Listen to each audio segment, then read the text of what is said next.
আমরি জামাত আরেকটি বলেছেন যে আজকে মুসলিম উম্মার জন্য একটি লিডারশিপটা খুব প্রয়োজন। ওনারা সেখানে প্রায় আমরা আধা ঘন্টার মতো ছিলাম।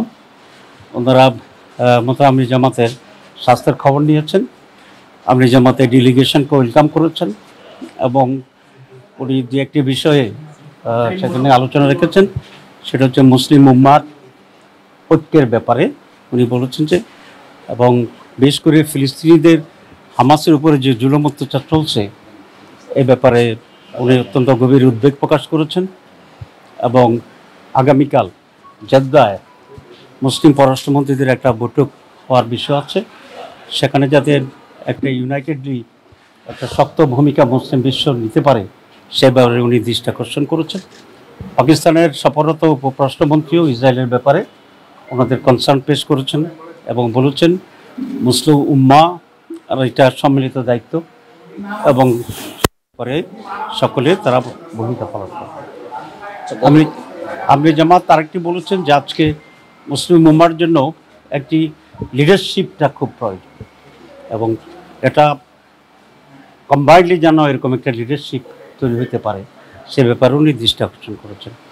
বাংলাদেশ এবং পাকিস্তান দুটি ভাতৃপ্রতিম দেশ, উনি দৃষ্টি আকর্ষণ করছেন পারস্পরিক স্বার্থ সংশ্লিষ্ট বিষয় আছে, কী কী বিষয়ে আমরা একসাথে কাজ করতে পারি, একটা জয়েন্ট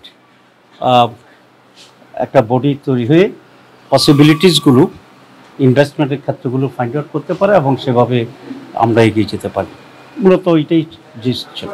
না, এটা তো বিদেশের সাথে নির্বাচনের বিষয়ে কথা আমরা কেন বলবো? না, 5ই আগস্টের আগে পরে নিয়ে আমাদের সাথে তেমন কোনো কথা হয়নি। তখন একটা ব্যারিয়ার ছিল, এটা আমরা সকলে জানি। তো সেই ব্যারিয়ার তো এখন কম। আমরা আশা করি সকল মুসলিম দেশের সাথে স্পেসিফিক্যালি বাংলাদেশ একটি সুসম্পর্ক তৈরি হচ্ছে এবং তৈরি হবে। এটা বাংলাদেশের স্বার্থের জন্য এটা আমরা মনে করি প্রয়োজন। আর এর বাইরে দুনিয়ার সকলের সাথে আমাদের ফরেন পলিসিটা ওয়াইজ হওয়া দরকার এবং যে কোনো দেখেই পারস্পরিক ইন্টারেস্ট এবং স্বার্থ নিয়ে এখানে ইনভেস্টমেন্ট, আমাদের exchange of ideas and views and policies এগুলো হতে পারে। হ্যাঁ, আমাদেরকে পাকিস্তান এম্বাসি থেকে দাওয়াত দেওয়া হয়েছিল, আমরা সেখানে গিয়েছিলাম, সৌজন্য সাক্ষাৎ করেছি, সেই একরকম আলোচনাই আমাদের সাথে হয়েছে। ধন্যবাদ, অনেক ধন্যবাদ। আমি সাহেব আলহামদুলিল্লাহ ভালো আছেন।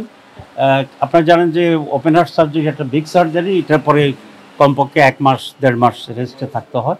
উনি ওই পিরিয়ডটা পার করছেন, আদারওয়াইজ হি ইজ গুড আলহামদুলিল্লাহ।